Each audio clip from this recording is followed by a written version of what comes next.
සිතා නිම කරන්න සසරනේ සැබවින්ම මේ කර්ම විශ්ය කියන එක බොහොම ගැඹීර දෙයක්. සිතා නිම කරන්න බැරි දෙයක්. බුද්ධ වචනේ අනුව මෙහෙමයි. බුදුරජාන් වහන්සේ දේශනා කළා තියෙනවා කර්මයන්ගේ විපාක දෙන කාල පරිච්ඡේද. මෙහෙමයි. දැන් අපි කරන කුසල හෝ අකුසල හෝ දෙකේම කාමාචර කුසල් සිත් පෙළියක තියෙනවා ජවන් සිත් 7ක් බැගින්. එයින් මුල්ම සිත මේ ජීවිතයේ ප්‍රවෘත්තිපාක දෙනවා. ප්‍රතිසන්දි දෙන්න ශක්තිය නැහැ. ඒකට කියන ආසේවන ප්‍රත්‍ය නැති නිසා කියලා. ඊට මුලින් හිතත් ඕනේ නැහැනේ ජවන් හිතක් ඒ නිසා. එයා සරුවර දුර්වලයි. හත්වෙනි ජවන් සිත ඒකත් දුබල වේගන ගියපු ජවන් සිත. ඒකේ ප්‍රතිසන්දියක් දෙන්න පුළුවන් එකවරක් මේ ළඟ භවයේ පමණක්. එහෙමයි. මේ ළඟ භවයේ පමණ ප්‍රතිසන්දි දෙනවා. ඉතිරියක ශක්තියෙන් ප්‍රවෘත්තිපාක සසර දෙනවා. නමුත් ඒ භවයේ ප්‍රතිසන්දි නොදුන්නොත් ප්‍රතිසන්දි ජනක ශක්තිය ඒ ජවන් සිතේ අහෝසි වෙනවා. එහෙමයි ස්වාමී. ඒකයි ප්‍රතිසන්දි පාක දෙන්න බෑ. එහෙමයි. ඊළඟට මැද සිත් පහක් තියෙනවා ජවන් සිත් පහක්. ඒ ජවන් සිත් පහේ තියෙන චේතනා බලගතුයි. එහෙමයි. කුසල හෝ අකුසල. ඒවට කියන අපරාපරිය වේදනීය කර්ම කියලා. ඒවා කිසිදාක අහෝසි වෙන්නේ එක්කෝ විපාක දීමින්. දැන් මේ ජවන් සිත් පහේ චේතනා පහට පුළුවන් එක එක චේතනාවකින් ප්‍රතිසන්දි එකක් බගින් දෙන්න. එහෙමයි ස්වාමී. දුන්නට පස්සේ ඒකේ ප්‍රතිසන්දි ජනක ශක්තිය අහෝසි. එහෙමයි. හැබැයි ප්‍රවෘත්ති ශක්තිය තියෙනවා ප්‍රවෘත්තිපාක දෙනවා. යම් කර්මිකෙන් උපන්නාම ඒ භවයට ප්‍රවෘත්තිපාක ගෙන දෙනවා. එහෙමයි.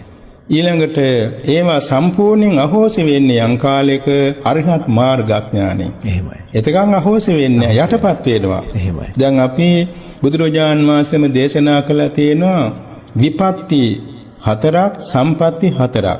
ගති විපත්ති, උපදි විපත්ති, කාල විපත්ති, ප්‍රයෝග විපත්ති කියලා විපත්ති 4ක් තියෙනවා. එහෙමයි. ගති විපත්ති කියන්නේ දුගතියක ඉපදී සිටීම. ඔහුට කුසල විපාක නෙමෙයි ලැබෙන්නේ. අකුසල විපාකමයි. ඊළඟට උපදි විපත්ති කියන්නේ විරූප වීම. අංගපසංග නැතිව අඳගොළු බීරි මන්ද මුද්දක ආදී තත්ත්වයටපත් වීම. එහෙමයි. ඔහුට අකුසල විපාකමයි ලැබෙන්නේ. කොච්චර සසර පින් තිබුණත්. එහෙමයි. ඊළඟට මේ කාල විපත්ති කියන්නේ ඉතින් දුර්භික්ෂ කාල, ඒ වගේම අධාර මිශ්‍ර රජ දරුවන් ඇති කාලවල, පිරිහෙන කාලවල, දැන් මේ ආයුෂ පිරිහිලා දස වර්ෂ දින කාලවල. එහෙමයි ස්වාමී. ඒ කාලවල මිනිස්යන්ට සත්‍යයන්ට කුසල විපාක නෙමෙයි ලැබෙන්නේ. වැඩිම ලැබෙන්නේ අකුසල විපාක. කාල විපත්තිය නිසා. එහෙමයි. ඊළඟට ප්‍රයෝග විපත්ති කියන්නේ හොඳ මිනිසෙක් වෙලා උපන්නත්, හොඳ ධනෙ තිබුණත්, උගත්කම් තිබුණත්, ඊර්තිය තිබුණත්, තනතුරු තිබුණත්, ඔහු දුදරින් දුස්චරිත කරනවා. පස්පව දස අකුසල නොයේ අකුසල කරනවා. එහෙමයි. ඔහුගේ ප්‍රයෝග විපත්තිය කියන්නේ පැවැත්ම නරකයි. නරකයි. ඒ නිසා ඔහුට කුසල විපාක යටපත් වෙනවා, අකුසල විපාක ඉස්මතු වෙනවා. ඉස්මතු වෙනවා. එහෙමයි. ඒ වගේම සම්පatti 4ට දැන් ගති සම්පatti, උපදි සම්පatti, කාල සම්පatti, ප්‍රයෝග සම්පatti. ගති සම්පatti කියන්නේ මනුලව දෙව්ලොව වැනි සුගතියක ඉපදී සිටීම. ඔහුට කුසල විපාක ලැබෙන්නේ වැඩි හරියක්. එහෙමයි. ඊළඟට උපදි සම්පatti කියන්නේ විරූප නොවි නිසි අංග ප්‍රත්‍යංග ඇති හොඳ ඉන්ද්‍රිය සම්පන්න මනුෂ්‍ය ජීවිත, මනුෂ්‍ය ශරීරය. ඔහුට කුසල විපාක තමයි ලැබෙන්නේ. දැනකට ගියත් ඔහුගේ තත්ත්වය ඉහළ යනවා. එහෙමයි. මොකද පෙනුම තියෙනවනේ ඒ වාගේ. කාල සම්පත්තිය කියවේ ඇත්ත වශයෙන්ම සුභික්ෂ කාලය, ධාර්මික රජ කාලය, ඔය පස්සේ ලෝතුරා බුදුවරයන් වහන්සේලා පහළ වෙන කාලේ, ශක්විති රජවරුවකා පහළ වෙන කාලේ බොහෝ මිනිස්යන්ට වාසනාවන්ත කාල පරිච්ඡේදයක්. ඒ කාලේ කුසල විපාකමයි එන්නේ. එහෙමයි. අකුසල විපාක බොහෝසෙන් යට වෙනවා. එහෙමයි සර්. අනික ප්‍රයෝග සම්පත්තිය කියන්නේ කොච්චර පින්මදි කෙනෙකුට උනත්, කොච්චර පින්මදි කෙනෙකුට උනත් ගුරුපදේශ, කල්යාණ මිත්‍ර උපදේශ ඇතුව අඬා හරි පන්සිල් රකිනවා. එහෙමයි. අඬා හරි කුසල ධර්මයන් රැස් කරනවා. මොකද අඬන්නයාට බැරි කන් නිසා. එහෙමයි. නමුත් එයාගේ හිතේ ඕනකම තියෙනවා මේවෙන් අත මිදෙන්න. එහෙමයි. එතකොට ඔහු කුසල් කිරීම නිසා ඔහුගේ අකුසල විපාක බොහෝසෙන් යටපත් වෙනා මිසක් අහෝසි වීම නෙමෙයි. යටපත් වෙන. ඒකට කියන්නේ ප්‍රතිබාහණය කියලා. ප්‍රතිබාහණය යටපත් වීම.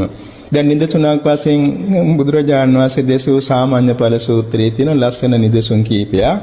අජාසත් රජුරු ඇහැවනේ මේ පැවිදිකමේ ආනිසංස මෙලොවම තියෙනවද කියලා. එහෙමයි. බුදුරජාණන් වහන්සේ වදාලා තියෙනවා.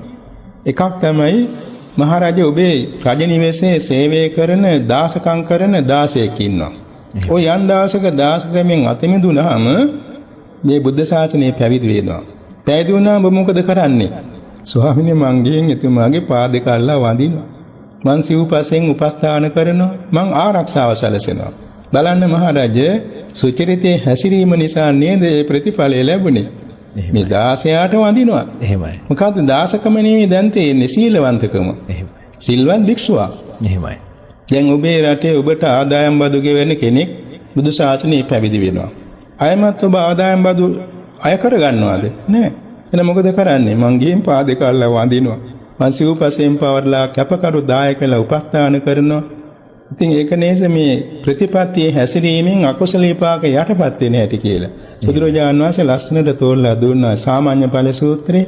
ඒ වාගේ අපි සලකන්නට ඕනේ අපි කුසල් කරන්න අකුසල විපාක අපෙන් ප්‍රතිබාහණය වෙනවා. ඒක ධර්මතාවක්. ඒ නිසා අපි විසින් කළ යුතු වෙන්නේ අකුසල ධර්මයන් අහෝසි කිරීම කරන්න බෑ.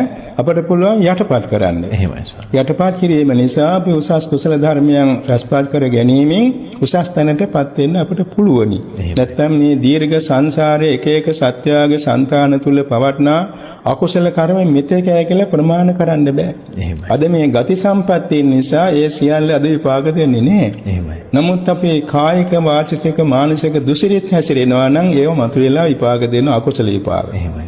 අපි තුන්දොනින් සුසිරිත හැසිරීම නිසා ඒ අකුසල විපාක යටපත් වෙනවා. අකුසල විපාක මතුවෙනවා. එහෙමයි. මෙන්න මේක නිසා තමයි බුදුරජාන් වහන්සේ දේශනා කොට වදාළේ අර මේ අකුසල විපාක යටපත් කරන්න තියෙන ප්‍රතික්‍රියාව තමයි උසස් කුසල ධර්මයන් රැස් කිරීම.